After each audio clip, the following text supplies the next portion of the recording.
The sun was barely rising over the hills when the peace of the ranch was shattered again. My daughter was walking out to feed the horses, her boots crunching over the frost-covered grass, when two black SUVs rolled up to the end of my driveway. They weren't county vehicles. They were HOA security, those rent-a-cops Karen hired to play dress-up.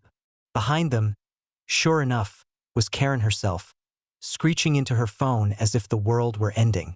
I stepped out onto the porch, mug of coffee in hand, watching. My gut told me where this was going. Karen spotted my daughter and pointed at her like she'd just seen a fugitive. There she is. She's trespassing again.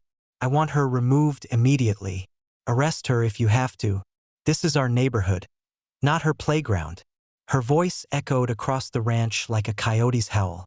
The so-called security guards moved in, hands twitching near their holsters. They weren't real cops, but they wanted to look dangerous. My daughter didn't flinch. She just kept feeding the horses, calm as stone.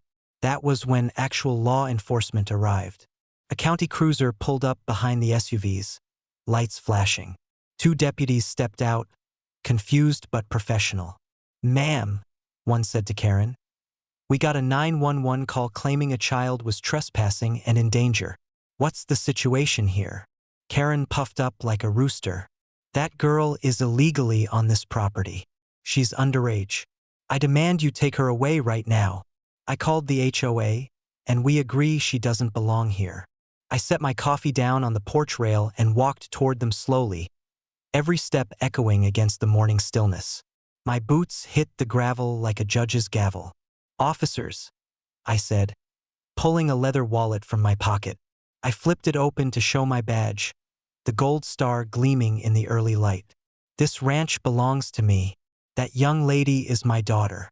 And I am the county sheriff." For a moment, the whole world went silent. The deputies froze. The HOA guards looked like someone had pulled the rug from under them. And Karen?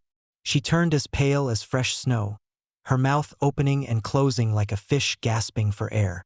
The lead deputy cleared his throat. "Sheriff, we weren't aware this was your call." "You weren't," I said evenly, "because this wasn't a real emergency.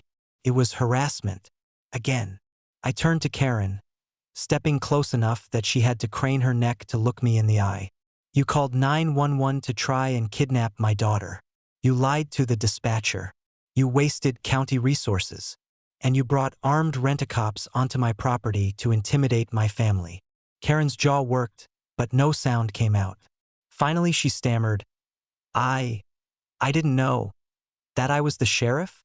I asked, my voice low and hard. "That doesn't matter.